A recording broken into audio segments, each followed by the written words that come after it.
आपल्या संपूर्ण जगामधून आपल्या भारतामध्ये आणि भारतामधून महाराष्ट्रामध्ये अर्धनारी नटेश्वरांचं एवढं पुरातन मंदिर आणि तिथं आजपर्यंत जे काही मागितलं, ज्या काही मनोकामना आहेत त्या सर्वांच्या पुऱ्या झाल्या आहेत. म्हणूनच तुम्ही व्हिडिओ शेवटपर्यंत बघा. चला आपण जाऊ आता मंदिरामध्ये.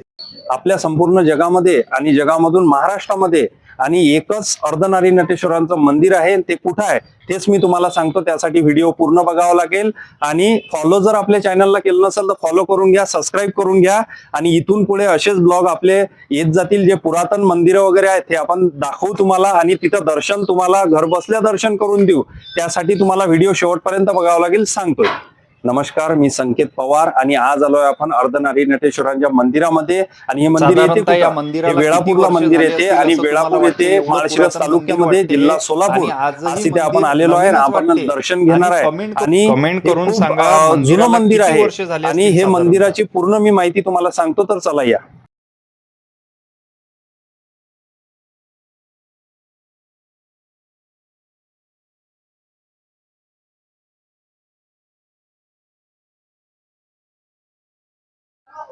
तर आता आपण आतमध्ये मंदिरमध्ये प्रवेश करणार आहे अर्धनारी नटेश्वरांच्या मंदिरामध्ये. आणि सर्वात प्रथम म्हणजे नंदीचं दर्शन केलं पाहिजे, कारण की नंदीचं दर्शन हे सर्वात आधी जर घेतलं आपण तर ते दर्शन आतमधलं पाहत होते. त्या कारणानं आपण सर्वात पहिले नंदीचं दर्शन घेऊ आणि तिथूनच आपल्या दर्शनाला सुरुवात करू.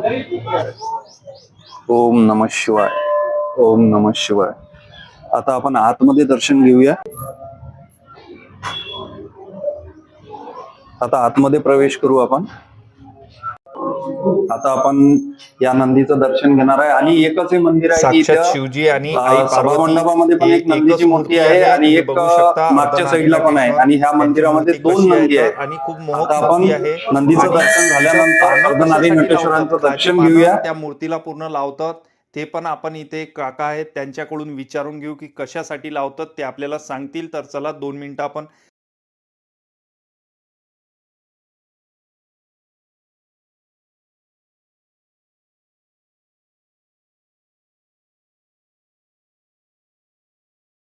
आता आपण काकांना विचारू की ते खायचे पानं कशासाठी लावतात मूर्तीला. तर ते काका सांगतील आपल्याला. ती तुमच्या पर्पजची यश येण्यासाठी, मुलगा घरात असला तर सर्व्हिस लागण्यासाठी, अडचणी अशा काही येऊ नये म्हणून अर्ध्यांगी पार्वतीचा अवतार आहे. ही पावते, ही पावते असं आहे. ही अशा पद्धतीनं ही देवस्थान आहे. असं महाराष्ट्रात अर्ध्यांगी पार्वतीचा अवतार नाही. ही शंभो शंकराचा महादेवाचं ही पिढी ना पिढी असं आहे. सभा मंडपाची बांधणी बघा कशा प्रकारे आहे. पूर्ण दगडात आहे आणि आजही आहे तसं आहे. आजही नवीनच वाटते. पूर्ण दगड बघा कशा प्रकारे आहेत आणि कशात पॅक केले आहेत दगड हे पण लक्षात येत नाही. पण एवढी मजबूती पूर्ण तुम्ही सभा मंडप बघू शकता कशा प्रकारे आहेत. आतमध्ये जो दगडाची शायनिंग दिलेली आहे, आज एवढं कोरीव काम आज पण नाही होऊ शकत जेवढं अगोदर झालेलं आहे. ही आहे मंदिराची खासियत. आणि मंदिर किती जुनं आहे याच्यावरूनच लक्षात येते या दगडांवरून. आणि एक बघा, ज्या विहिरीच्या पायऱ्या आहेत त्या पायऱ्यांमध्येच हा सभा मंडप केलेला आहे एवढा मोठा. आणि त्या सभा मंडपामध्ये बघा गणपती विराजमान आहेत. परत इकडे पण शिवजींचं पिंड आहे, बघू शकता कशा प्रकारे आहेत. आणि इथं आपले नागराज विराजमान केलेले आहेत. जय जटांग स्वामी महाराज.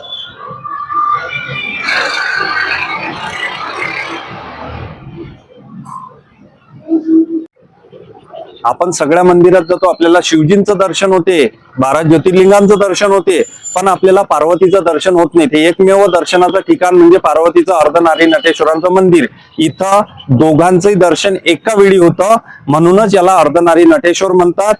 अर्धनारी नटेश्वरांच्या मंदिरामध्ये जसं शिवपार्वती एक आहे, त्यांची जशी मूर्ती एक आहे, तशाच प्रकारे ह्या झाडांनी संकेत दिला आहे की अर्धनारी नटेश्वरांचं जे मंदिर आहे ते कशा प्रकारे आहे. तर ह्या झाडातूनच आपल्याला बघायला मिळेल. बघा, एक झाड हे आणि जॉईंट झाड लिंबाचं त्यात आलेलं आहे. म्हणजे पिंपळाचं झाड आहे आणि पिंपळाच्या झाडामध्ये लिंबाचं झाड आहे. हा सर्वात मोठा चमत्कार आहे. आणि तुम्ही बघू शकता लिंबाचं झाड कसं आहे तर, आणि एका फांदीत एक अडकलेलं आहे, एका ह्याच्यात पूर्ण हे झालेलं आहे.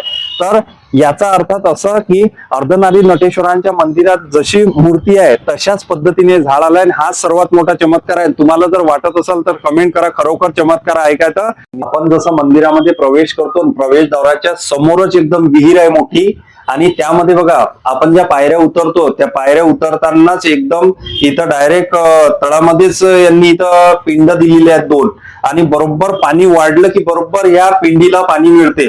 म्हणजे हा एक त्यावेळेचा आजकालचे इंजिनियर पण असं करू शकत नाहीत. हा प्लॅन पहिले इथं तयार झालेला आहे आणि यांचीच प्रेरणा आजकालचे जे इंजिनियर लोक आहेत ते घेत असतील माझ्या हिशोबानं. आणि तुमचं जर सहमत असेल तर कमेंट करा खरं आहे काय तर, आणि भेटू पुढच्या व्हिडिओमध्ये. नमस्कार. आणि तुम्हाला व्हिडिओ जर आवडला असेल तर भरभरून लाईक करा, शेअर करा, आणि तुम्ही जर आपल्या चॅनलला अजून सबस्क्राईब केलं नसेल तर सबस्क्राईब करा. आणि भेटू पुढच्या व्हिडिओमध्ये. नमस्कार.